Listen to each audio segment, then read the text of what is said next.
guy. Like he's a Here we go. Oh, okay. We want there we to go go. into it, and we'll pick this back up. Yeah, Hot African snow. Yeah, hot African snow. We'll get right back into that. There's the.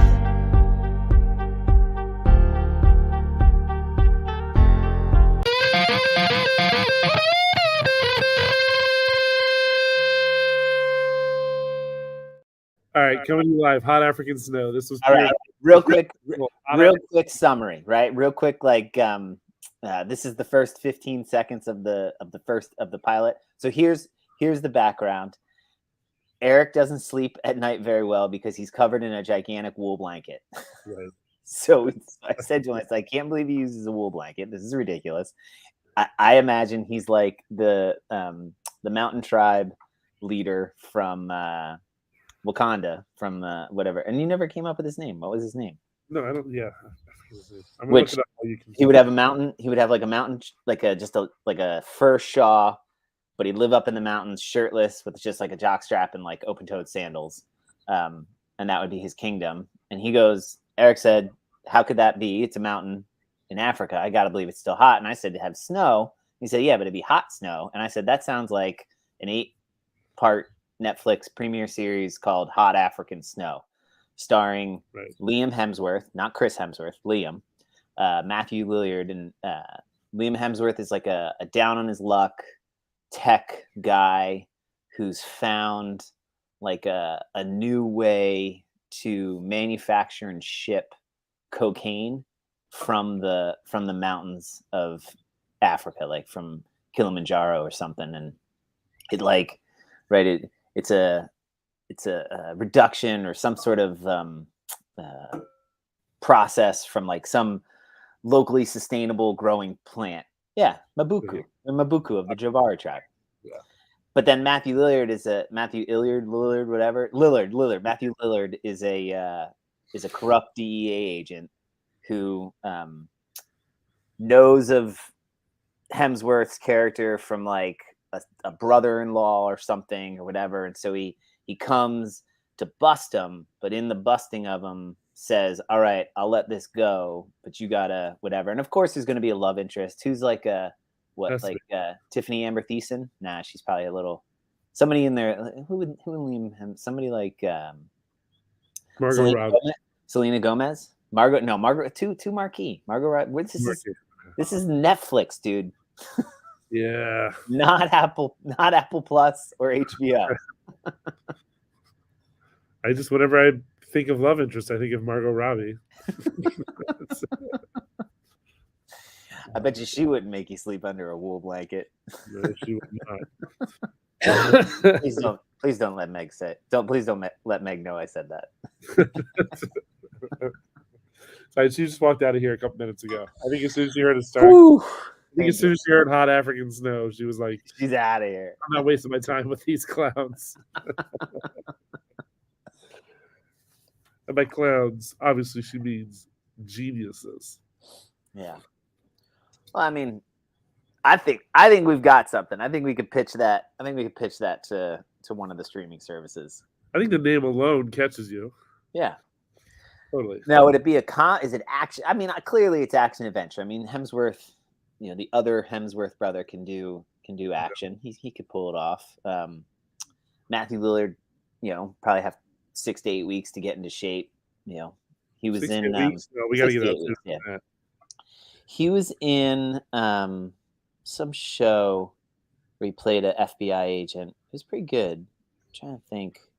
Let's see. Yeah, he was good. He played like a good semi like shady, but still redeemable federal agent.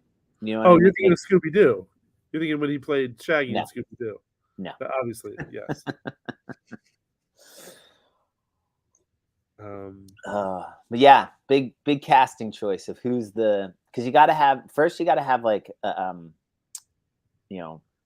the sort of rough around the edges, but and possibly morally compromised, but yet noble and honorable love interest. That's right. Pseudo rounded out, but more or less vapid female character, because I mean it's Western TV, so why would you give your female characters any sort of agency? And then you got to have like the femme fatale character as well, who maybe is non-white, maybe she's like maybe she's of the local tribal lineage, and that's right. Like so that's where you could like round out your character, where she's got depth to her, where sure she's maybe like quote unquote the villain, but her motives are to take care of sort of the local interests that are being exploited by the expansion of this business and the hot African snow. And then there's metaphor. In which case, you totally use. Go ahead. In which case, I think you totally use what's her name, Danny Gurria. She was in Black Panther. She was Okoye, but she was also in Walking Dead. Oh yeah. You totally could use her. Yeah, I think she's more like she has a slightly higher level of gravitas. Like she could pull off like she's a legit like leader. You know what I mean? I think she she's been around the block in the sense of, you know, she's seen this stuff come and go. I'm thinking more of like the action element character who like obviously would end up having some sort of relationship with Liam Hemsworth, which then like causes, because you got to have a love triangle. I mean, there's got to be some sort of love triangle with Hemsworth in the middle. Right. And I mean, he's got to make a choice. He'd be in the middle of my love triangle. Remember, we're not talking Chris Hemsworth. We're not talking Thor. We're talking the other brother. It's still Hemsworth. I just need my foot in the door. Just invite me to Thanksgiving dinner. They don't have things. They're Australian. Invite me to Christmas. Whatever it takes, Jack. Yeah. Oh man. I'm doing this reading group for another week and a half. We're in our second week. We meet in the mornings. That was why I had the conflict last week with Wednesday. Right. But it's with a handful of the Australian students in the Graduate Institute program, and man, they are such a hoot. And not that sounds so like demeaning and dismissive, but like it is very, very similar sort of social and cultural outlook as I think Americans, in the sense that like there is, you know, a shared sense of democratic, liberal sensibilities, capitalistic ideas and stuff, but yet distinctly different in some things. And it's hilarious. I can't think of a specific example right now, but it's hilarious how, not hilarious like, you know, Netflix funny, you know, stand-up comedian, but just so funny how sometimes things will come up, and outside of the fact that they sound differently to than an American, I forget sometimes like, oh right, you're from it is a totally different social, cultural sort of perspective and outlook from which they're coming to some of these readings and stuff. So it's awesome. It's so fun, and I just love listening to them talk. Like, yeah, that's cool. So that's cool. What spurred that? What spurred that? We were talking about Australians. We were talking about Australians having. You need to get your foot in the door with the Hemsworth family. That's right. I said try to get invited to Thanksgiving dinner. They wouldn't have Thanksgiving because they're not American, and so that got me down the line of thinking. Which is what's also, if I'm not going to lie, like if I can get my foot in the door with the Hemsworth, also being Australian, if I can get my foot in the door with like the cast of Bluey, with the creators of Bluey, that'd be pretty big. At least the guy who does the voice of Bandit and the chick that does the voice of Chili. So at least the mom and dad, which actually it's really cool. So I was I was curious. So the people that voiced the mom and dad were on Jimmy Fallon a few months ago, and it was wild like seeing them, and it was wild seeing them because now you see the people behind the voices, and obviously they sound exactly, they sound the same. And I was curious. I was like, oh, I wonder who does the voices of the kids. I wonder who does voices of Bluey and Bingo. Because a lot of times too, you'll just have adult voice actors, but they can voice sound like kids and stuff. So it is kids that voice the characters of Bluey and Bingo, but their names are not posted on the cast to protect the privacy of the children. And so it's one of those like, which I think I don't know if that's an Australian thing or what. But I thought it was kind of cool. It's like, oh, they do have kids that voice them, but outside of, I guess, the studio, nobody knows who the kids are because they just want to, because it's probably small kids and they're just protecting their privacy until maybe one day when they're 18, they're like, I voiced Bluey, and then they're going to be a megastar. Well, I think I would, if I'm in the television and film industry, I would be hesitant to use children actors to voice at all. Because their voices change. Yeah. So I'm automatically limiting my longevity if I don't have in sort of the DNA of the show that those characters will continue to mature and grow up. Exactly, which doesn't generally happen in animated series, right? Like that, like animated characters are kind of evergreen. Yeah. Which is like have you ever seen all the voices of the Simpsons? Yeah. I mean the Bart is she's what's her face? I can't think of her name, but I can see her face. Yeah, why can't I think of her name though? And Lisa and Hank Azaria does like 19 of them. At least, yeah.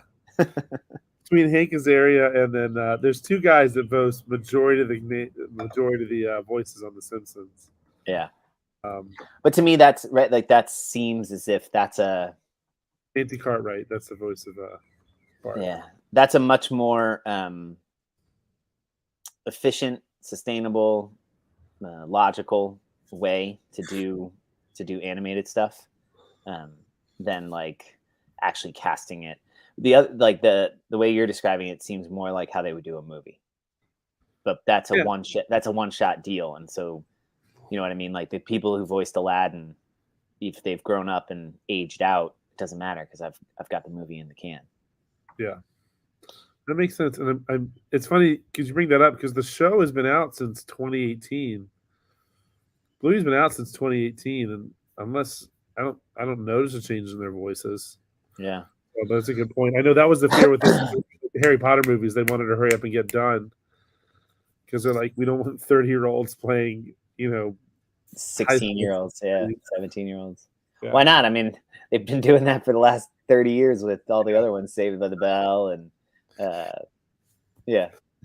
Did you ever see on SNL they did a Harry Potter skit, and I think Seth Meyers was playing Harry Potter, and no, Rachel Dratch. Rachel Dratch was Harry Potter.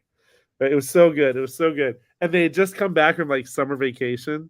And so, there's Rachel Dratch as Harry, and then Seth Meyers is I think he's Ron or something like that. And they're all talking, and they're like in the common room or whatever. And they're like, "Where's Hermione?" And in comes Hermione. It's Lindsay Lohan, and it's as if like Hermione developed over the summer, and so the boys are going crazy. Yeah, with a great choice. I mean, I could totally see Lindsay Lohan playing developed Hermione. It was so good, and the way Rachel Dratch plays it too is so good because she still has like she does it with like the almost like whimpery like little British boy voice. Yeah. She is hilarious, and Lindsay Lohan, she was always really good on Saturday Night Live. She does comedy really well. She does. She was really. I'll tell you, Freaky Friday was a great movie. So was Mean Girls. Yeah, like she was underrated as an actor. I think she was great. Just too bad she couldn't really get her whole rest of her life under control. That happens. Yeah. Maybe she'll be like Britney and kind of start to get it together. Well, she has. She was in like a Hallmark straight to TV. I think a Netflix. Apparently, I'm on a Netflix kick today. Netflix movie. Like I think she had she's having like a pseudo comeback or whatever. But I mean, good for her. Yeah, exactly. Like I always look at that like time doesn't stop for these people It does for us as the consumers of the media, right? Like to us, like she'll always be, 22 and doing Mean Girls or whatever. But she's probably, 40s. She's probably in her early 40s, late 30s at this point. Right? I think she's had kids. Maybe I don't know. Like she's a grown ass adult who probably looks back and right. She's been to multiple recoveries and in a good way. Like I would imagine she has done the work to get herself to a place where she looks back on her actions in her, late teens, early 20s through her 30s is like, God, what horrible choices I made, but those choices facilitated me being in this life that I'm in now. And right, like she's still a millionaire, like she's still and is still an artist and blah blah blah. So right, like I'm sure she's just fine. And she's only 37. Oh, right. She's 37, and I think she does have a kid. Yeah. Yeah. So there you go. So hey. Anyway, yeah, right. So it's like it always cracks me up. Right. What's up? She's only just begun. 37. Yeah, she's got plenty of time. And who knows what she didn't. She clearly is, and she's clearly a talented performer. So I'm a Lindsay Lohan fan. Me too. I always was. Oh, this is so funny. This is a conversation that when I was on the Carrier Strike group, we would, I would stand the, God, what was the time? 12 a.m. to 4 a.m. watch, I think. So basically my job was to like to clean up everything from the night before and get it all ready for the watch that stood from 4 to 7 a.m. because that watch would then like prepare all the reports that then as he got off watch, as that watch standard, and it was Scott Gobar. I don't know if you ever met him, my buddy Gobar. I think I have, yeah. When he would get off, he would actually take those reports and then go deliver them to the Admiral. So we were and I had a pretty good watch team. So we were pretty efficient, short of like something emergent happening overnight, which sometimes it did because, in the wee hours of 02 to 0300, weird things, people come out and weird things happen. Yes. But generally that wouldn't happen. So we'd be finished with all of our administrative stuff by like 1:30, 2 o'clock in the morning. We'd still have 2 hours of watch. And I had a lot of younger people, because that watch generally you put sort of either the newer people, the younger people, the more inexperienced, because it's a great time to train. It's a great time to kind of cut your teeth on the job. So we would inevitably start talking about pop culture. And so we would always be having and it was right about that time. It was like 2006, 2005, 2006 timeframe. Was that right? No, it doesn't matter. No, 2007, 2008 timeframe. And that's right when Lindsay Lohan was like imploding. And so, so this one guy would always pull up like pop culture stuff and we'd talk about it, and we would have this that was a really long time to get there. We'd have this exact conversation about like, was Britney Spears going to make a comeback? What about Lohan? Well, I've always been who's the other? Miley Cyrus fan, and blah, blah, blah, blah, blah. Right. Like, and Scott came in one time and he's like, what in the hell are you doing? Like, are you effing kidding me? You are a 2-star Admiral staff in the middle of the Gulf on an aircraft carrier for the greatest nation of all time, and you are talking about Lindsay Lohan? Where's the and I mean, he was kind of serious because he was a little grumpy when he'd first wake up. So I was kind of off in the corner, and I wasn't really in the conversation as much at that point. It was really just kind of between the three enlisted watchstanders who, like, whatever. And so he's kind of yelling at them, and I'm sort of watching, and he goes, where's your, and I forget what the names of the reports were. He's like, where's the such and such report? Like, you got to tell me you're so far ahead. And I put it over his shoulder, and he goes, what about you, Oz2? Where's your quals? And I handed it like under his armpit. And because the kid had finished his quals, like he was ready to go to board. And then like he's like, well, what about the? And he turns to me and I go, and when he turns back around, the kid had switched the screen, and so it was the morning basically screen ready for him already, and like done. And he goes, yeah, whatever. And I forget who he said, but something about like it was like a 90s, like a Debbie Gibson or something. He goes, whatever. None of them can hold a candle to Debbie Gibson. And like, and just kind of like walks out. But I don't think it was Debbie Gibson. Like it doesn't, but it was something like that.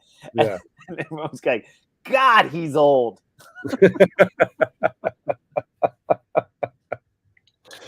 That's awesome. Yeah. That's awesome. Go Bar. Yeah, I think did he come down for your retirement? Yeah. We're gonna actually see them Sunday up in Massachusetts. I say because he lives up in Massachusetts, doesn't he? Yeah. Yeah. That's awesome. Yeah, good dude. I remember him. Good dude. So, well, man, I think that's it for today. Let's call it a day. I'm good. Yeah, fun. I'm good. We started a screenplay. We got the the entertainment section out of the way when it comes to. So if you're not entertained and if you haven't been informed, as if we've informed you of the upcoming hit that is Hot African Snow. Hot African Snow. And maybe we'd have to change it to Hot Mountain Snow. Gives it more flexibility, more variability of where it could be set. Because maybe it's set in like Argentina or in the Andes somewhere in Peru, right? So it could. I'm just thinking of the producers may come back and have a problem with Hot African Snow. That's true. Like, because it may limit you. Yeah, and I mean it could be perceived as offensive if like, right, the connotation of those words and stuff. And it doesn't limit. I mean, you could still pull from the same, acting cohort. Yeah. Huh. I don't know the legal rules and the sensibilities in Hollywood these days, or sort of the cultural expectations. So it's a working title. Yeah, it's a working title. They always are. Avengers was originally called Those People That Saved New York from That Thing. That was originally the name of it, and they changed it. It doesn't quite roll off the tongue. No, it really as easily as Avengers. It's not as great, it's not as great for like the marketing of the toys and stuff. So anyway, that's a lot of pointy letters that may not all go together versus just the one big A. Yeah. Plus, when Tony's Stark gets knocked off the building and only the A of Stark remains. I mean, that has to that has to play into it. Yeah, they had to plan for that, so it worked out. Like you said, it's a working title. So anyway, Hot Mountain, in parentheses, African Snow. Hot, yes. Yeah, we'll come up with it. We'll have several. It'll work. Just like we did Fairwinds. Do you remember the three names? Because we had to submit three names when we affiliated, right? Back Creek. And Back Creek CrossFit, Fairwinds CrossFit. And I think it was. What's up? Was it CrossFit on the Creek? Yes. Those are the three. Okay. Mm-hmm. I think it was I think Back Creek was the one I couldn't remember. And why was it? Was it something about like locational, or there was? No, there was already too many. Well, they don't give you a reason, but there were like 4 or 5 other. I know there's like a CrossFit Creek. Yeah, there's CrossFit has Creek in it, and so, in my conversations with people that have gone through that before, they said that that CrossFit at this point tries to make sure that there is as little interference or confusion between brand namings of the affiliates as possible. Yeah, that makes sense. It's funny because there's just up in, so there's Blue Crab CrossFit up near, like, I think it's up near Aberdeen. And then there's like Blue Crab Fitness, but they do CrossFit. And I don't know if they're affiliated, but that's where Courtney Roach goes. So she goes to like Blue Crab. Remember Courtney? Yeah. She goes to Blue Crab Fitness, and then there's also Blue Crab CrossFit, and they're within I think they're within 20 minutes of each other. But anyway, I don't know what brought that up. I don't know what brought that up. I was thinking of names, working titles. Names. That was it. Working titles. I've enjoyed the theme of this episode, or of our little talk here. Of we are both very much interested in the sort of the immediate meta analysis of the generation or the genesis of these ideas. Is that, we both keep doing it, and without prompting by the other person. It's so we did it with it. You immediately brought us in of okay, but tell them how we got there. And then where's this come from? And then that just right there, you just did it. And I'm doing it right now. Yeah. Worked out. I'm enjoying that. I mean, it's yeah. I'd say maybe it's just grown on me after 6 years, but I'm kind of glad it ended up being fair winds. I feel like it's I remember when we were On the Creek made sense because we were right there on Back Creek, and we hadn't even found a place yet. So it worked out because we weren't on Back Creek anymore. No, you're Kitty Creek. We were on Kitty Creek. Yeah, that's where CrossFit on the Creek. That's where that was the one we wanted, because we had the whole that you were going to do the Creek Beasts, and we had the Creek Monsters, and it all fit. Creek people, they're basically sort of amphibious with weird tails and funny beady little eyes, and they're dirty kind of. We imagined we kind of went through the list of our cast of characters, and we're they all kind of fit. They smell kind of they're sort of maybe they're kind of water animals, but they're not really generally they shower, they make funny noises while they work out, kind of like creek animals do, the weird noises that the frogs and the bugs make around the house. So it was Drew is that bullfrog that's in the backyard. Chad was kind of like the raccoon that gets into your garbage. He's just always he's always just kind of getting into things. Yeah. Sue's kind of like that nighttime possum that nobody really thinks exists, but every now and then just sort of and then ducks away again. Nicole was just that beautiful sunset over the horizon. I don't know. You could relate to something like an Irish goodbye, something that just whatever. It doesn't matter. Yeah, that was just in case Nicole's listening. You're safe there. We're good to go. Oh man, certainly not 27 minutes in. Yeah. So, well, how was I saw you came to class the other day. I did. I was there Monday morning. How was it? That was what workout was that? Thrusters and running. Thrusters. Oh, right up your alley. There you go.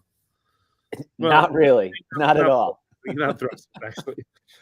No, it was great. It was and I enjoyed the snatch work beforehand. That was fun. Yeah, it was that 515 crew is great, right? Just enough sociability and talking that it's you're aware that you're around other human beings, but not too much that it's okay, we're done. I don't really want they kind of ease into it. Yeah.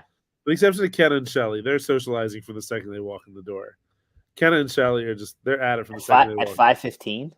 5:15. Oh yeah. And sometimes depending on Jody's mood, so they'll roll her in too. But Kenna and Shelly, I'm all right, ladies. Go. I'm surprised that I would not. And Kenna switched to a 5:15, huh? Yeah, I forget why they switched to the earlier class. I don't remember. I think they switched, and then Kelly and Sam switched to the 6:15 because that made more sense for them. I don't know. People's schedules change. Yeah. So, but yeah, Ken and Shelly come in, and they're talking. They're ready to go. They're filling each other on everything that happened between the last time they saw each other. And but yeah, you're right. It's the right mix, and then the people do get sociable, but it has to just they ease into it as the class goes. Yeah. And then it's by the end you can't get them out the door.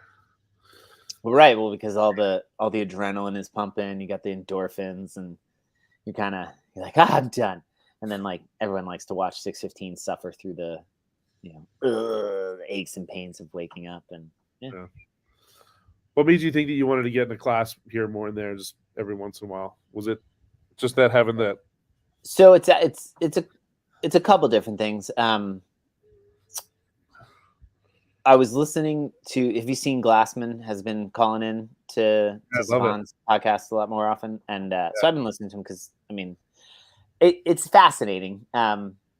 It's actually a phenomenon that you see a lot in other, in like philosophical works and political science works and stuff, of like somebody writes something or somebody has an idea in one area of expertise. And then the assumption is that then that person is an expert in other areas. So I see that phenomenon with Coach Glassman, of the sense that sometimes when he is calling in to Savan's podcast, he'll talk about things that are health, fitness, sort of science and logic related, which does seem to be sort of where he has a unique forte of sort of like, logically through sort of deductive. It confuses me, those two. But through like sort of logical,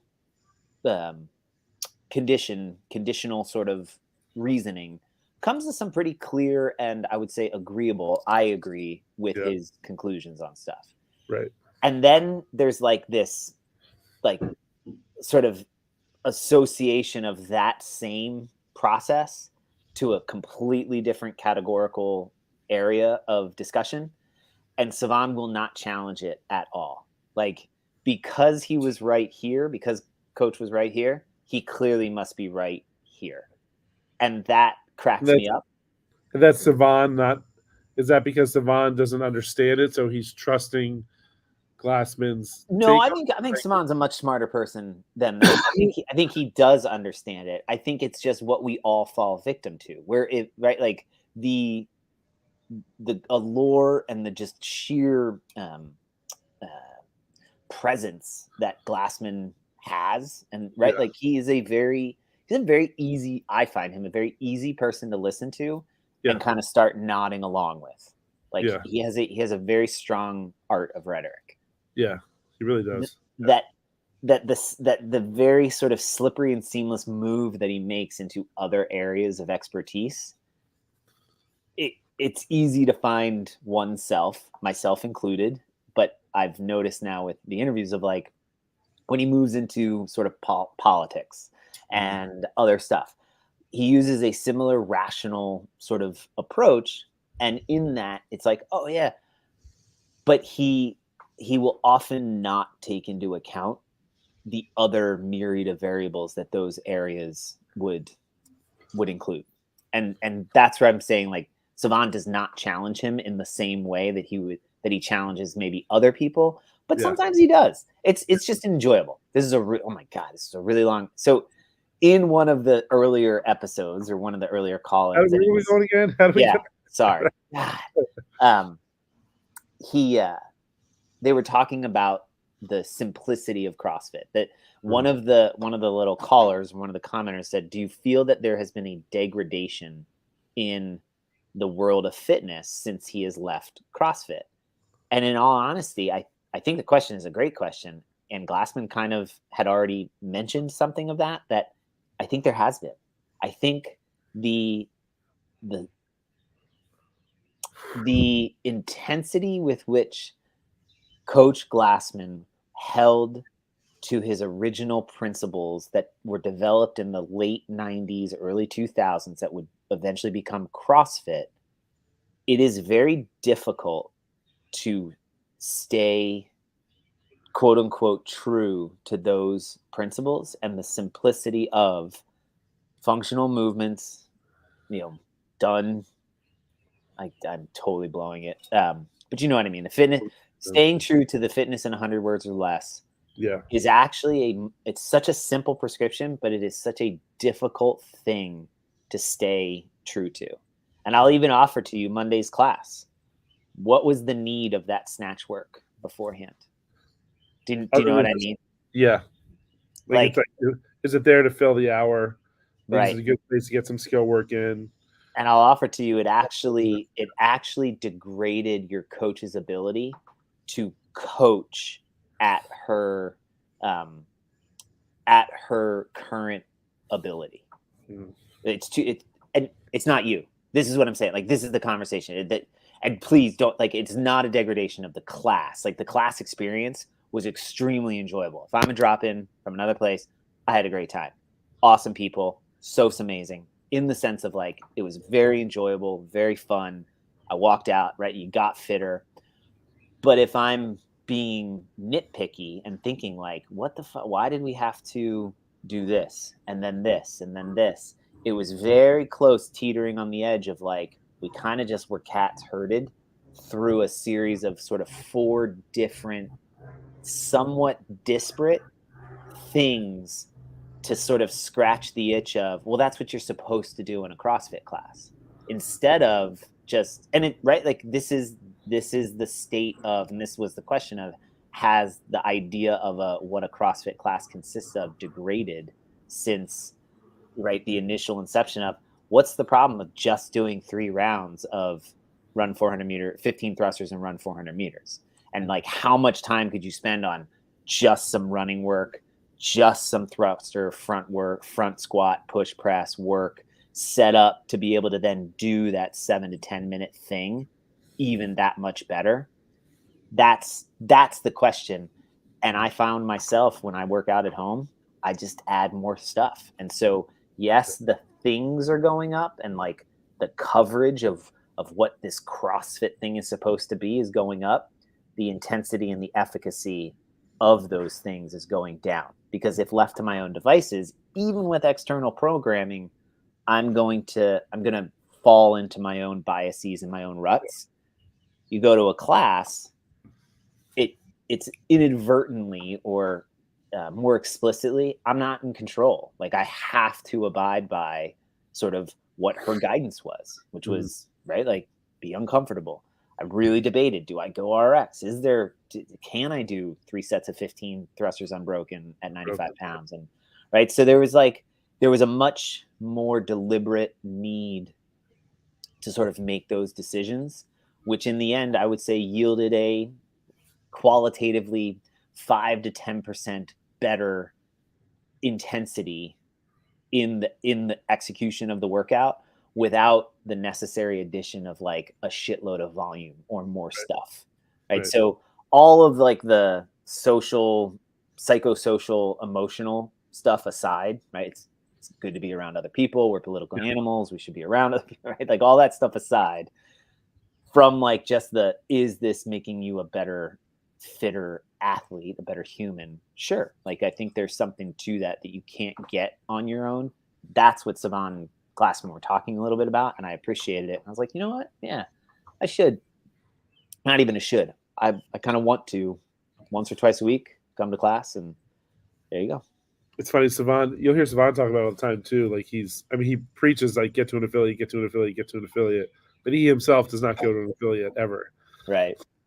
And I think he gives himself crap for it all the time. But is he recording like 3 shows a day? Yeah, and I think it's also, he probably feels as if there would be too much distraction for him, and it doesn't want to, like, get past probably that initial, like, every time I go, they're going, people are going to talk about stuff, whatever. And it's like, yeah, maybe once or twice, maybe even the first, if that, the first thing. After that, people are way too narcissistic and in their own heads, right? Like, you are not that important. None of us are that important. Yeah. That, like, maybe the first couple, like, oh, hey, good to see you, whatever. And then after that, everyone's got their own shit. Like, everyone's way too busy worrying about themselves to be worrying about you. True. Yeah, he is. It's funny because I think he. I mean, in the world of CrossFit, like, he's pretty big, but also, like, I feel like his name, not as many people, especially now that he doesn't work directly with HQ. I think his name it's not as big as maybe it was back in the day. because he's so far, like, he still talks about it, but he's so far, like, removed from it. Do you know what I mean? I do. Yeah, Like, yeah, totally. even as he's not even. I think he maybe even thinks he's. And then we're just speculating too. Like maybe that's why he doesn't go to an affiliate, right? Because people are Right. going to want to talk to him, right? It's just totally speculation. He doesn't text me back when I text him and ask him, or Yeah, check in yeah, with him and tell him how my day went and how my dogs exactly. are doing. Yeah. I'll tell you, I I thought bet you about would it. though.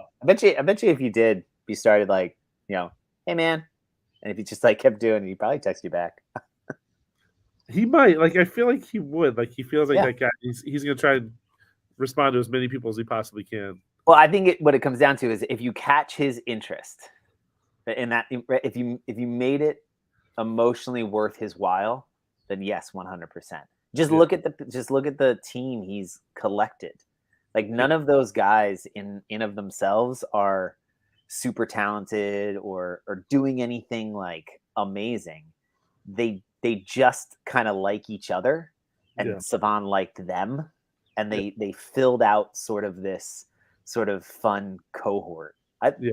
It's quite impressive, and it's very endearing. That's what makes them enjoyable for me to watch, is because it feels as if you're sitting around a table with kind of like, well, and actually Hiller, somebody was saying like, what was his, other than just being inflammatory and right, like appeals to that our sensibility of like want to watch the train wreck. Yeah.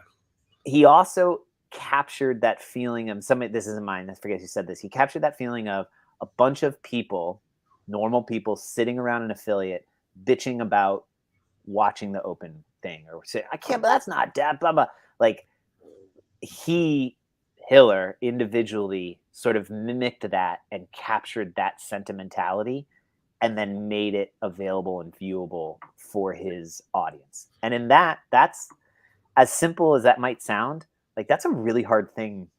That's a really hard thing to do consistently and authentically. And he does it. Cause I mean, in a sense, like who he is and what he is, I imagine that's exactly what he's like. Like there's no subterfuge. It's funny. It's totally. I think you can tell the difference between like when he does his videos and then when he's on Savan's show. Like when he does his videos, it's definitely I think it's an exaggerated version of himself. It's edited and accelerated, but I Right. think it's still him. Like even when he's on Savan's podcast, he's in a group and it's real time in his conversation, but he never shies away or like is like, well, that's just my act. Like that's just on my YouTube channel, or that's just. He's like, no, like. That's my opinion. Comes up and he's chomping at the bit. He's ready to chime in because he wants to get his 2 cents in on this thing, and then he'll get rolling. Like he's, I'll tell you, it was such a when he first got on, because I think Savan was talking about him on the podcast, and then like Hiller started kind of calling him out, and Savan wasn't responding, and then he was like Hiller was calling him out for not responding, and then he's like, oh, all right, I'll just have you on the show, but like right out of the gate. So even Hiller was like.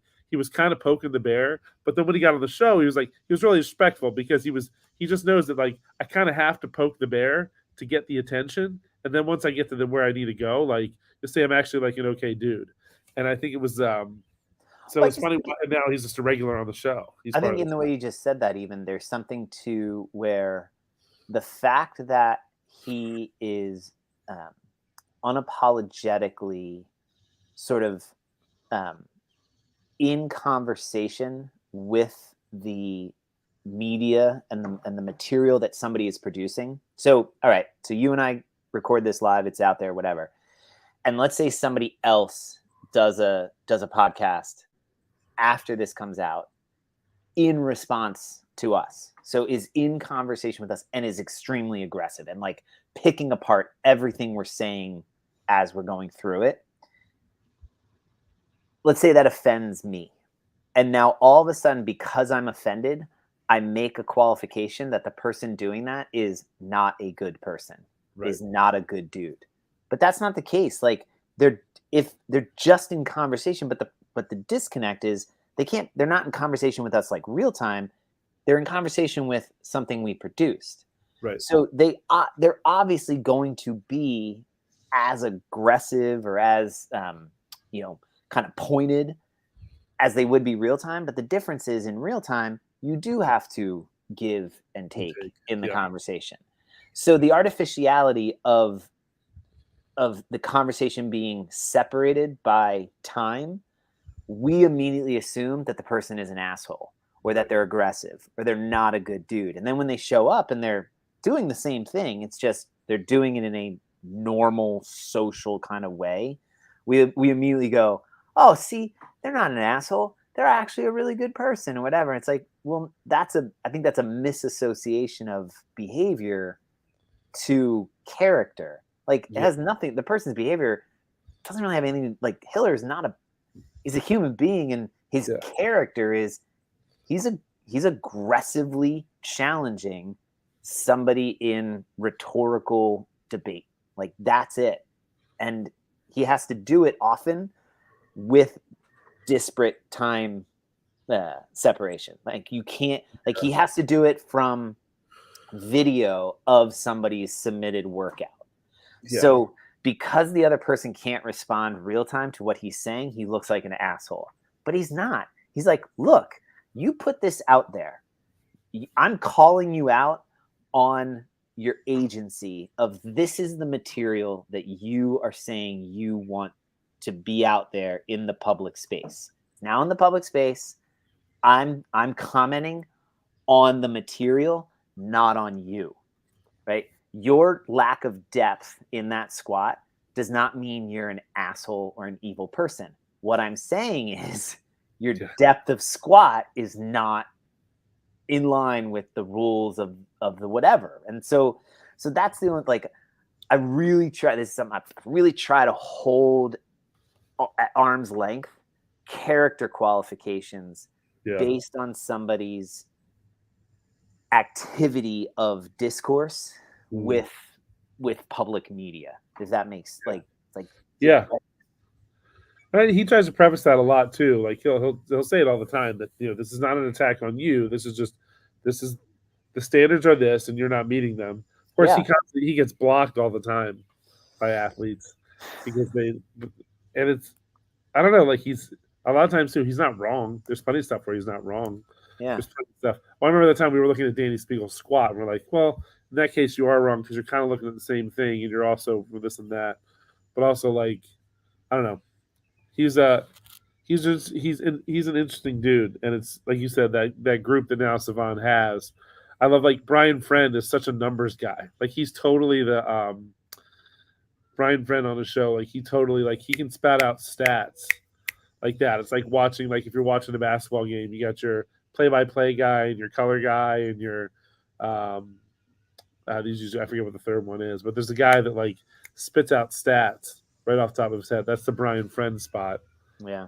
Well, they all I like that they all sort of serve roles. They have positions to fill. So you need your quantitative analytic character. You need your sort of emotional sort of the pathos sort of person who's going to appeal to I like this athlete. I don't like this athlete. Right? Like this athlete makes me feel a certain way. And then you kind of have I think sometimes when Grunler or Marquez, Tommy doesn't really. Marquez doesn't come on. Neither of them does, but Chase does. You get Ingram comes on Savans, so he kind of brings the ethos, the idea of okay, what's the foundational sort of tenets of CrossFit? You know what I mean? Like outside of there's a quantitative aspect to it. Yeah, there's a emotional aspect to it, but a logical and an emotional. But in the end, what is it that we stand for? Why is this happening? And that I agree with you. Savan has sort of, I'm not sure how aware of that sort of structured sort of Aristotelian rhetoric idea of ethos, pathos, logos. Is he aware of that he's building out? But in the sense, the fact that he's probably not aware of it and just instinctively rounding out that with his team is a testament to his sort of skillful development of a effective media product. Yeah. He's go back to Glassman. One thing I was thinking about with him too is I I feel like do you think he almost sees Glassman as like a father figure, so he's a little less likely to challenge him? Like he puts him on a pedestal. And I think that's why he does that thing where he'll maybe when Glassman starts talking about this one thing and he'll blindly agree with him. It feels like blindly agree with him, but it's because like in his mind, Glassman can do it. Like I don't know if he's talked about it before. Like I'm curious as to when Glassman made all those cuts to the media team. Like those are his people. Yeah, and they're gone. I don't know. So I was just always curious. Outside the scope of my professional expertise to make a psychological pathology of Savan's daddy issues. Yeah, right. He himself seems like he's doing all right from the social media side. Yeah, I don't know. I don't know the genesis of his behavior. I just see that he often will not challenge Glassman on things that seem to veer off of just outside of his efficacy in one domain does not innately confirm his efficacy in another. That's the part, and it seems as if that does not get challenged as much as it could. And right, it could be a couple different reasons of why. Like Glassman is just a really good talker, so how am I going to challenge him there? And so it's but yet it's enjoyable nonetheless. I like listening to it. I think they're long, but who are we to right? Like it's a pot calling the kettle black. And you asked me like what was the motivation of coming back. I think it was struggling or challenging to like, why am I doing CrossFit? Like, what is it that a hour to an hour and a half of a daily movement practice facilitates? If it's for competition, I'm pretty sure that ship has sailed. And I'm not sad about it. I don't, but yet like, how much do I really want to let that go? And so following Mayhem programming consistently has not actually yielded.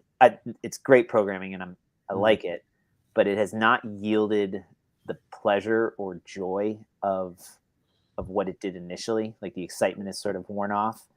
And I'm also like not really seeing like paradigm shifting improvements in certain things. Certain things it's fine, but like, so I'm like, and I realized like, oh, I've gotten away from like just one workout a day, 5 to 6 times a week at intensity, keep it simple, push, pull, squat, multiple, gymnastics, monostructural weightlifting. Stop making it so complicated. Like that's it. And so twice a week, I don't pick or have to think about what I'm doing. And I know you guys switched back over to CAP, right? Yep, we switched. Yep. Right. So I have a higher potentiality of probably getting a very simple single focus workout coming to Fairwinds than I do to myself. And so even with the Mayhem stuff, like chipping away kind of at some of the extra things, or using them more of like trying to creatively like, okay, well, let's see. I want to hit all the parts, but can I roll into the warm up this stuff? Right. Instead of making it a big lift, can we just turn that into a, really deliberate skill work stuff? And so, which is where the structure of Monday's class is a perfect example. Like, I think the intent of it was that snatch is not supposed to be, it's not heavy. It was, basically four sets of, light skill work. In execution, it's still like that could have been its own workout. Do you know what? Like if you really wanted to maximize out of it what you wanted, what it could be, in a sense, there could be an argument that should have been its own thing. Yeah, that was every 2 minutes for 4 sets, 3 to 5 empty barbell squat snatches. Yeah, it could be. So, but but that's the small steps, right? This is a big ship to move the direction on. It was cool yesterday. I was on one of the coaching calls with Denise Thomas and both Hugh and Sofron too, which was cool. And the lesson we're focused on lesson planning, and they gave a workout and said, write a lesson plan for this workout. And we actually did it in class last Thursday or Friday, but it was 2007. It was 1,000-meter row and then 5 rounds of 25 pull-ups, 7 jerks. 7 or 6? I think it was 7. Okay. At 135.95. And so it's brutal. And so it was cool because some people had, the question like, you have an hour-long class, you have this workout. It was cool asking her too. Like she asked people like, how long should this workout take? And some people were like 17 to 20 minutes. And she's like, that's a little long. It's a little long. She goes, if you look at it like 12 to 15. So she looked at it like, she goes, top athletes in the world, she said 8 minets. Yep, 7 to 8 minutes. Yeah, I was like, and I texted Soph. I was like, you hear that, Soph? 8 minutes. And you can't get to work. But she said, but then people like maybe not your top, but pushing. And she totally broke it down to like, the pull-ups unbroken, the jerks unbroken, and you're probably going pretty fast on that row without spending yourself. And so, and she said realistically, you're probably looking like for your average, general CrossFit class, maybe closer to 12 minutes, 12. Right? Capped at 15. And so, Hugh asked the question, when you have these 3 movements, how do you give all 3 movements the attention? Like, how do you coach all those 3 movements and still have a full 60-minute class? And that's where it's like when she was talking about it, she put the focus on the jerk, right? So she spent more time on the focus on the jerk and then building the jerk and working on the jerk. Whereas like the pull-ups is kind of one of those, like, it's a high volume of pull-ups. If you wanted to, you could shift to pull-ups, but there's only so much time. So it's it's one of those where you could touch on the pull-ups, but it's definitely one of those like, hey, if you don't have pull-ups today's not the day that you're going to find them. But here are the options to get through it. And really, at the end of the day, if you're not able to do X amount of pull-ups unbroken, you're scaling this, right? And so it was a great question. And I think that's one of those where, kind of going back to a class, sometimes it can feel like volume for this. We could have spent a ton of time on the pull-ups. We could spend a ton of time on the jerks. We could spend a ton of time on the rowing. And then I think even then it would have felt like herding cats, supposed to pick this one thing to focus on and then let the workout be there. And it was just one of those, I feel like, I forget where I was going with that, but it was just like, so it doesn't have, the class doesn't have to be fully loaded, packed with stuff to get done what it needs to get done. And so anyway, the opportunity exists in that too, of that, like Hugh's question presupposes that each of those movements needs its own deliberate focus in order to build in a progression of experience for the athlete to know where they in today's class at that time should be, if that makes sense. So, right, like in a sense, you have a row, a gymnastics, and you have a monostructural gymnastics and a weightlifting. So in a sense, like, all right, my warm-up should probably have some sort of initial exposure to a monostructural gymnastics, weightlifting. And then by the end of like the beginning of the warm-up, where my heart rate is elevated, I've gone through the full range of motion of all of my joints. I've shown full range of motion for the 3 movements that is capable, pain-free movement. Then, right, like you've done rowing. Yeah. You've done some sort of pulling in an extended hanging position. And maybe like you've in the warm-up introduced the 2 to 3 versions of what that's going to be for those 2 movements. And you could accomplish that in 10 to 15 minutes. Yeah. Which means that leaves you 15 minutes to 20 minutes to build to and beyond the jerk weight that is appropriate for them to use for that day's workout. Yeah. 3, 2, 1, go. Workout capped at 15 minutes. That still leaves over 10 minutes for cleanup, cool down, socialization, like all that stuff. And so I think that's the part that Denise does really well in the level 2 sort of class plan discussion stuff from what I remember, because she was at my first level 2. It was pretty awesome. But the part that we fall away from, and this is the conversation that Glassman and Savan were having, the degradation of fitness around, I've got to do a bunch of rowing teaching. I've got to do a bunch of gymnastics teaching, pull-up teaching. I've got to do, and we still have to do this heavy back squat. And we still have to do the handstand work and the handstand walk, because I need to make sure I get my gymnastics like that. So why can't you use rowing, pull-ups, and jerk work in the warm-up, scaled and progressed along sort of a continuum, so that by the end of the warm-up, I know I'm only rowing a 500 in this workout. I'm going to do bent over dumbbell rows. I'm not even going to do hanging pull-ups. And I'm going to, right, like I know what my volume is and I know what my scaled difficulty of the movement is for 2 of the 3 by the time the warm-up is over. Like that's the part that I think if I were to unpack Hugh's question in that, like it's less a how do I give each of those 3 movements the time that they require?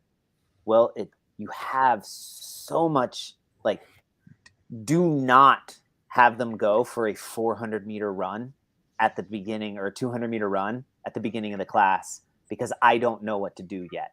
Do not have them do high steps and banded whatever work, right? Like, what the fuck are we doing? Like, that's the part that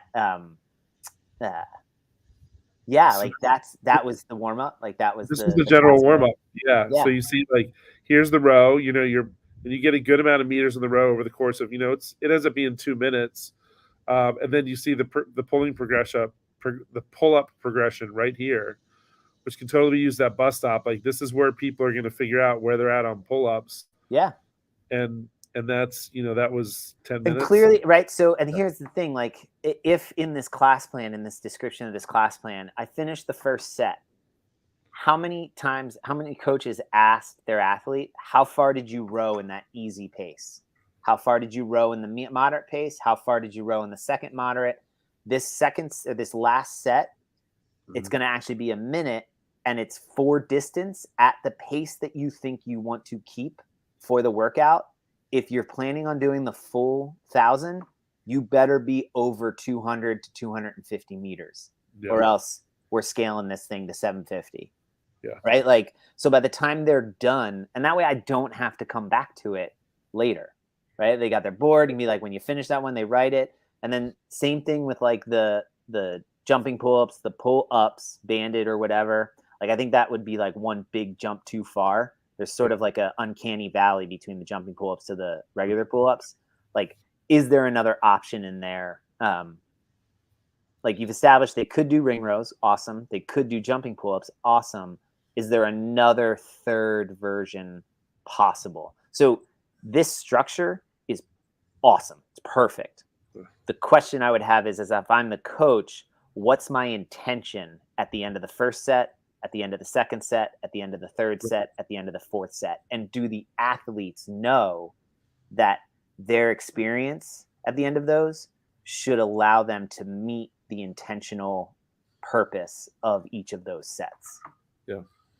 And I would say in this too, this is also where, there's the conversation of, your coaching starts in the warm up. And so this is where you're like, as soon as they're moving, you're coaching. And so this is now where, again, you're not just running them through a row to row, like you are fine tuning that row from start to finish. You are fine tuning those pull-ups from start to finish. And then again, so it's for the athletes to kind of figure out where they need to be for this workout, but also like you are setting that tone early as this is how we need to move through these. So once that warm-up's done, you've already established that base. Now it's time to get to the jerks. Now you have all the time for the jerks. Yeah. Like, and so what this is, by the math, let's say like, right, I am infinitely fast. Like, so no time transpires between my ring row to me being able to get back onto the erg between set 1 and set 2. Right. So legitimately, this could be as fast as 6 minutes. No fucking way. Like this is a 15-minute block. So that's where you would have time to maybe that, like the 30-second row is actually a minute, because like for the first 30 seconds, you're doing hands away, body over, right? You're working position, talking to them about slide position, talking about catching and the finish and blah, blah, blah. And then it's like, okay, here we go. 30-second row, easy. And I want you to pay attention to how far in meters you go at this easy pace on a scale of 10, somewhere between a 4 to a 5. 3, 2, 1, go. 30 seconds. Awesome. They come off. 30 seconds. You can even have them alternating Samson stretch, walking to the rig. Yeah. Right. So there's all kinds of the mechanics of what this actually looks like. But I'm more thinking of like the metaphysical sense of like the bigger, okay, what is the why? I'm like, why am I doing this? If I'm the athlete and somebody, an objective observer, asks the athlete, why are you doing this? And they go, I don't know. That's not their fault. It's the coach's fault. If the coach has not specifically said, we are going to do this first set to accomplish 3 things. Number 1, you're going to get a sense of how your rowing is feeling today and how far you can go in about 30 seconds at an easy pace. You're going to move a little bit with the alternating Samson stretches, and then we're going to go to the rig and you're going to do some pulling on ring rows to see if ring rows are the right choice for you today. All right, here we go. Blah, blah, blah, blah, blah, blah, blah, right? And then they say that, and then you ask the athlete, why are you doing these? And the athlete goes, I don't know. It's not the coach's fault anymore. Now it's the athlete's fault. Like, what the fuck are you here for, man? If you don't want to pay attention and you're just here to blindly go through and do whatever you want, that's great, I guess. But in a sense, that's not the athlete I want to coach. No. Because there's no learning that's going to happen there. Yeah. Or it's a disconnect between if I'm saying something and they're not hearing it or they're not picking up on it, right? Like that was very aggressive to the athlete. Like maybe I'm saying it in a way that they're not hearing it. Maybe the music's too loud. Maybe it needs to be said more like before I don't know, right? Like, but it could be a question of like, oh, that's weird. Because here, let's watch the tape. The coach says it. They actually said it right next to you, looking at you with your name first. Drew, when you finish this row, I'm kidding. He gets a bad rap, but he's not like that. I mean, he pays attention a lot more. Always has, and is even more explicit now. But like that, right? Like that collaborative kind of back and forth. There needs to be that feedback loop of if the athlete isn't hearing it or doesn't know, because here's the part. 6 months later, maybe the coach is having a bad day. Maybe you got a new coach in the seat, right? Somebody who's kind of developing, and you have an athlete who's been there for 3 to 4 years. They can be a wonderful tool or feedback mechanism for you as the owner, for the new coach, of if that coach is not delivering at the standard that the athlete has grown accustomed to, you've developed an environment, sort of a place where the athlete feels not only comfortable, but impelled to say like, hey, usually at the end of the warm-ups, we know what we're supposed to be. You didn't say anything today. Like, are you doing okay? Is everything all right? And then, right, like once or twice the athlete has to do that. Okay, great. That's called a community. Athlete has to do that like every single class. It might be time to get a new coach. We put you back in the intern track for a while. Yeah. So that to me is where this profession and the use of exercise is just the medium to really dig into a deeper like pedagogical transformative opportunity of how we communicate and interact as political and social animals. Like that, it's a really cool that's the stuff that when Glassman talks about that stuff, I fucking listen, because that's the shit that he is. Oh, like he's amazing. It is absolutely. It's just hardwired into him to be a teacher, to be a coach, to be a trainer, to be somebody who takes information, distills it, digests it himself, and then distills it into very learnable ways. It's I love hearing when he starts to go on those when he starts to roll and stuff like that. That's one of those things too. You feel like you can listen to him all day. I hear him talk all day. Cool. Here's one more curious because I was thinking about this. Let me show you. Speaking of Glassman and Savan and all them, Ackerman posted this recently. He was on. He was on one of the live. He was on one of the live call-ins. He made a comment. Yeah, I mean, he wasn't on it. He made a comment. So crossing Mount Rushmore: Glassman, Castro, Nicole Carroll, and who was your fourth? And it's funny. My initial response to that, I said, and I was thinking about it, but I said Savan. And I just said, and in my mind, I was thinking is like, so, you know, when you think of the media stuff getting out there, like people seeing it, like in particular, like Every Second Counts.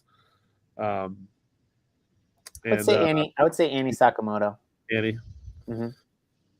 Why Annie? And here's why. So Glassman, clearly he's the George Washington. Castro, I think, is sort of the Madison, right? Who else is on Mount Rushmore? Is it Madison? Madison. Is it Lincoln, Madison, Jefferson, Washington? Is it Jefferson? Hamilton? Not Hamilton. It's the 4 presidents, but I don't remember. Well, there's been more than 4. Right, but it is 4 presidents because Hamilton was never a president. Right. But I feel like Teddy Roosevelt. Oh, okay, so in a sense, Teddy, and so in a sense, like Castro is kind of the Teddy Roosevelt. Like he's, you know what I mean? Like he's kind of the he. Anyway, we talk softly, carries a big stick. That's or just sort of like instrumentalized or sort of executed on the theory and stuff, and is a very artful practitioner of it. I think Nicole Carroll is sort of the Jefferson of the group, but Annie Sakamoto is like the product, and all I mean by that is like she was an athlete initially, and she was sort of fit. Like she tells her story of like she did yoga and stuff, but then she got into it and was like, holy shit, what is this? And she was part of that. Like she was one of Greg's initial clients, but she was actually mainly Lauren Glassman's, and which some could argue Lauren Glassman should be up there. But I don't know enough of the behind the scenes. But what I mean is, so Annie, when the main CrossFit gym closed, sort of, I think, was like the person who sort of took a lot of those athletes and sort of filled that vacuum. I mean, her affiliate is in the same complex that the old CrossFit gym was in. It's still there. That Research Parkway area. But she has balanced that aspect of, she was quote unquote just an athlete, then became a coach, then became an affiliate owner, has sustained being the elite of elite athletes, like has competed at the games she went near the end of her open career, transitioned into the master's career, continues to, right? So that's what I mean as far as like, she is the quintessential potential beneficiary and product of the whole methodology from a business, individual, but then also has stayed engaged with the community in a way that is like, if you were to model somebody and do it in a way that has the highest potential for personal, professional, and social success, I can't think of a better example than Annie Sakamoto. That's good, man. And so like that, it seems like it rounds out kind of the things that would make this a representative of these are the depending on the be these are your options. Like these are the and obviously like it's limited because the second you artificially say there's only 4 spots. Right. But I would say like, and maybe it's selfishly like I would like to be Annie Sakamoto. Like that would be she would be somebody that I would try to emulate, and I think you'd be lucky to be as successful and awesome as she is. Yeah, that's a good one, man. I like that. It's a good pick. I'm curious. Let me just see what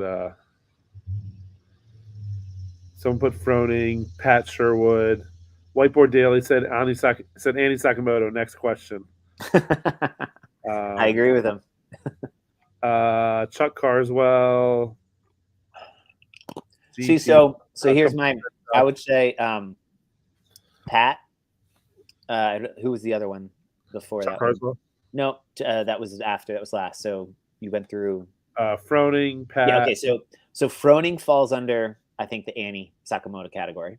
Yeah. Pat and Chuck fall under the Nicole Carroll, maybe even the Dave, but mainly under Nicole Carroll. Like in a sense, like Chuck Carswell is an amazing. Yeah. He's an awesome dude. Training, like he is the quintessential seminar staff member. But guess what? There was somebody who was there before him. There was somebody who made him possible, and that was Nicole Carroll, and obviously a little bit of Dave too, with being co-director. The same thing with Annie. Annie was Froning before Froning. You got it. That's my thought of like, right. So, and again, this is my own opinion. I'm sure the details and the nuances of that are different, but I go back to like, who's kind of the who's the prime mover of that sort of category of representative that you're putting or memorializing kind of up on that wall. So I think look at what Froning is amazing like that, but look at what he did. He was initially an athlete, then became a affiliate owner, and is now kind of like in that space representative of what CrossFit can do for you professionally, personally. Well, I feel like somebody kind of already did that, and her name was Annie. Yeah. Nice. And that, right, but this does not make it a game. Like this doesn't make it a who did it better. You know what I mean? Like that's not the idea here. That's just my opinion of you're putting somebody up on a mountain. This is also, it says the CrossFit Mount Rushmore. This is based on the theme of like CrossFit as the methodology. If we said CrossFit and then somebody immediately started naming games athletes, it's like, oh well, that's a totally different conversation now. Yeah. So if you said CrossFit, you put affiliates. So ironically enough, on that mountain there would also be an Annie. Just a different one. Yeah. That's funny. So if it was games athletes, who would be on the mountain if you only had 4? Oh, man. Without putting too much thought in it, I think I'd have to say, I want to say Rich. I want to say Annie Thorisdottir. I feel like you have to put Fraser up there. But kind of going back, like, was Fraser the rich? Like, is Fraser just rich just later, right? God,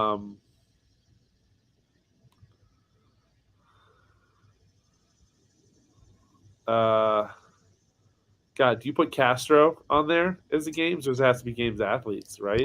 That's a great question. Yeah. And so let's say we did that. Say if I put Castro, Rich, Annie. God.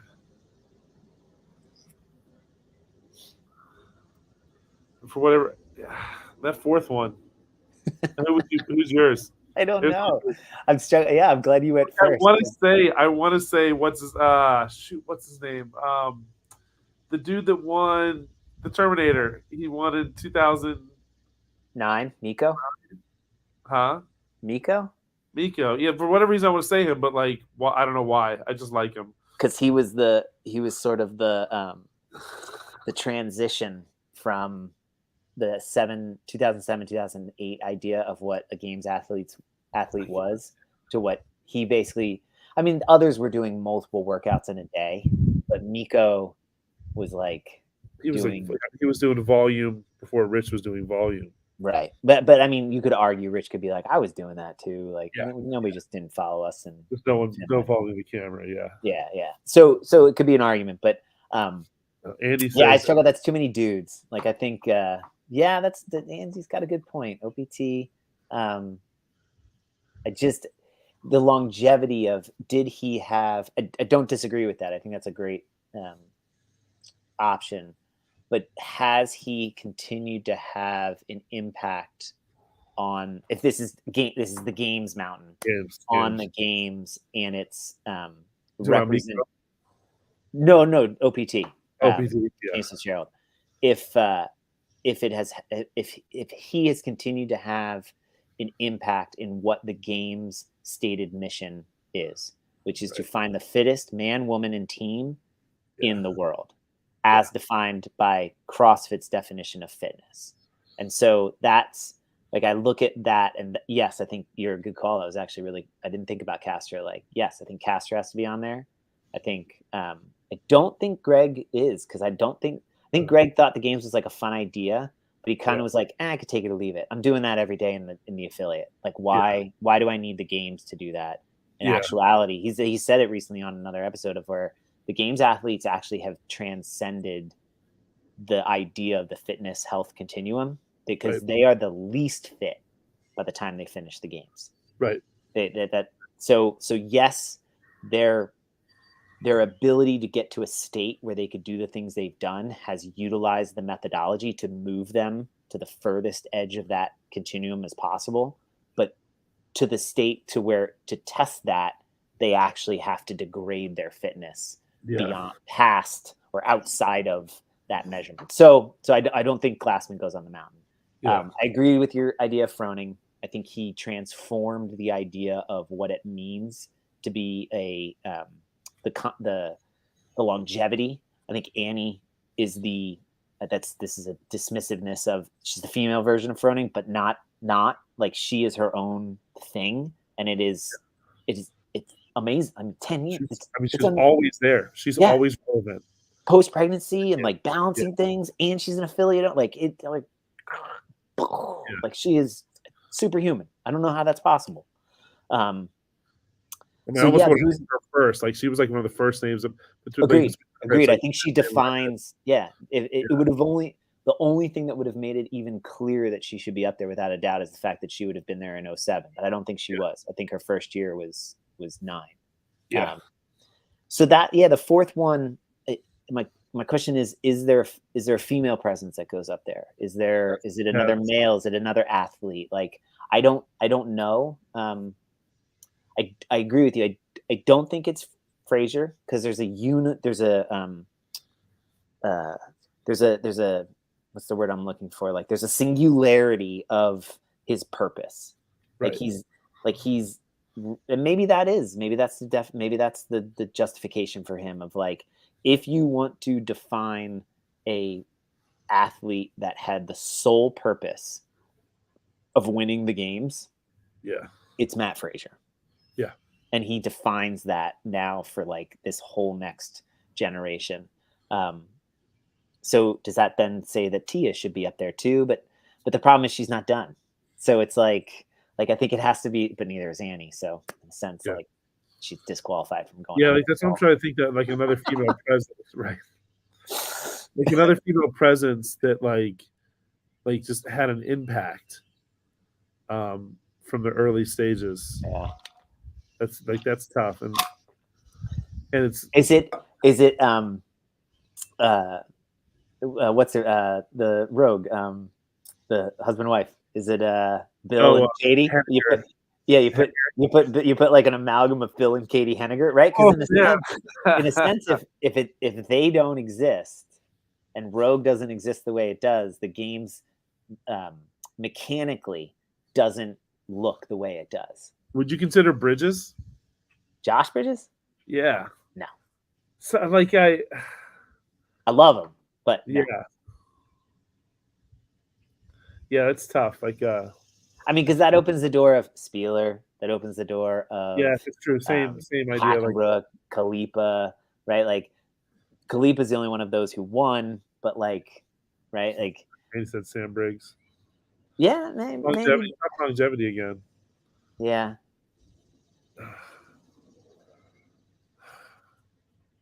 It's tough. It is a tough one. We have to that fourth one. We'll have to think about it for next week. Come up with a fourth.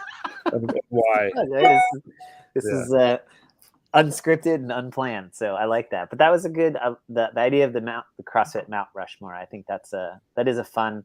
It drives us to have to ask those questions that I was saying of what is the intention of the methodology? What is the intent? Why are you coming into the gym? And if that's not a shared intentionality of experience between the athlete and the coach, something's going on. Something's worth fixing there.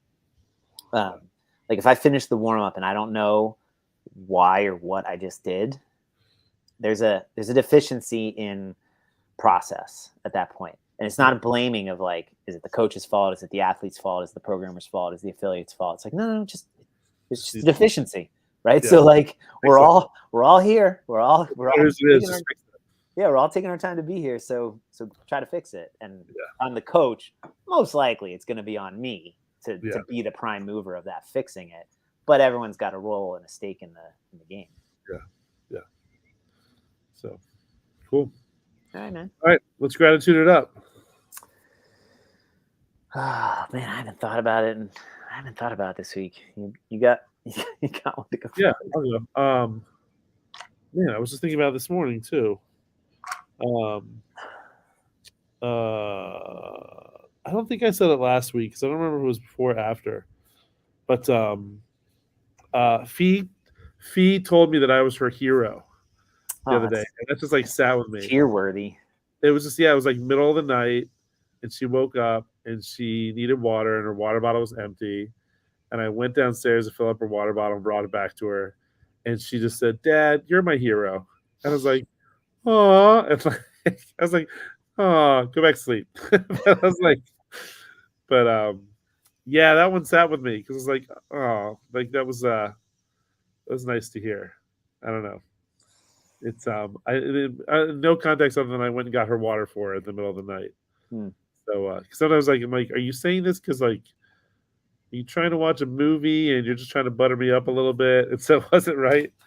So it was cool. So that's mine. Sweet Fee. That's cool. Yeah. I'm on her Mount Rushmore of dads. Hopefully you're the only one up there.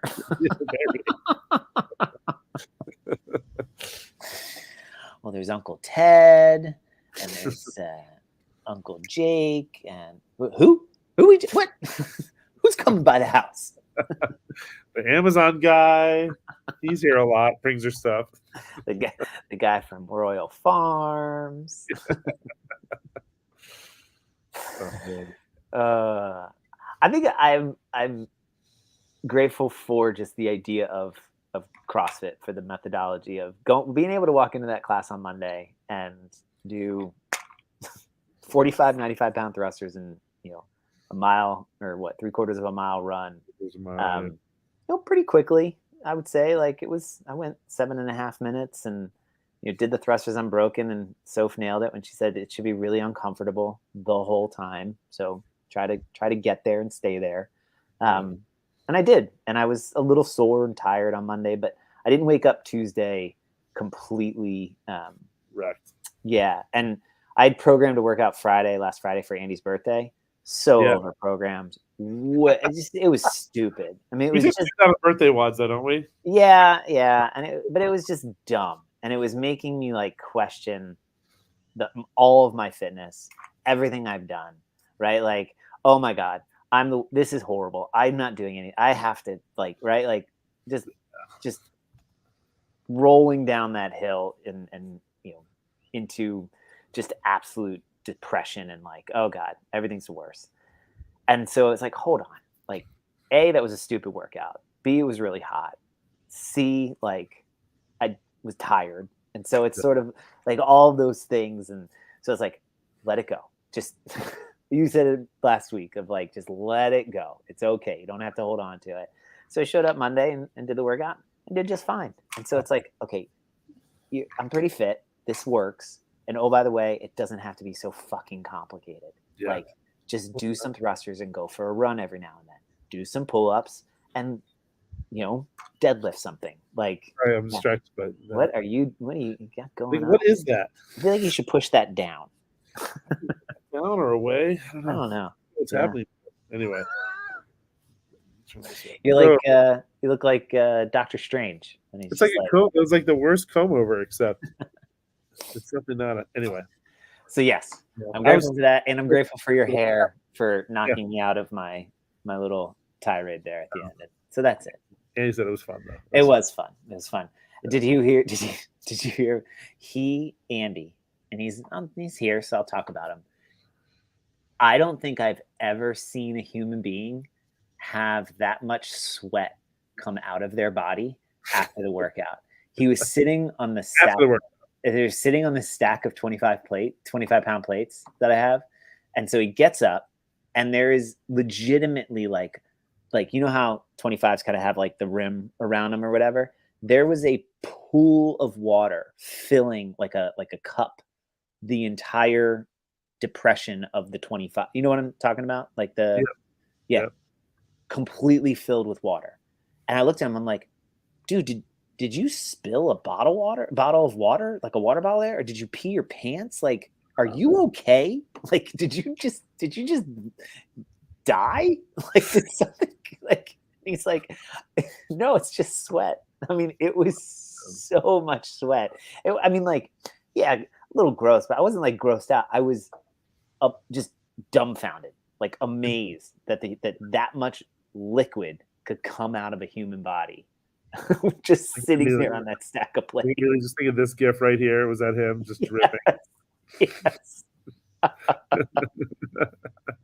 Maybe more the airplane one. Oh, this guy. Yeah. Yeah. That one right there.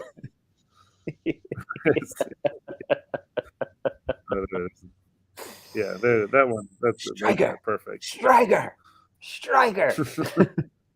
Yeah, there you go. Yeah. So, nice. Though fun, I would say metabolically dangerous for young Mr. Hunt and and his inability to retain water. Nice. Stay hydrated, Andy Hunt. That's right. Oh yeah, he's cracking up. He's good. Yeah. Sweaty man. Thanks for jumping in, Andy. Appreciate it, brother. Yeah. All right, man. Cool. Well, let's call it. We'll see you all next week. If you can come up with that fourth Mount Rushmore person, let us know. That'd be great. In the comments. Put in the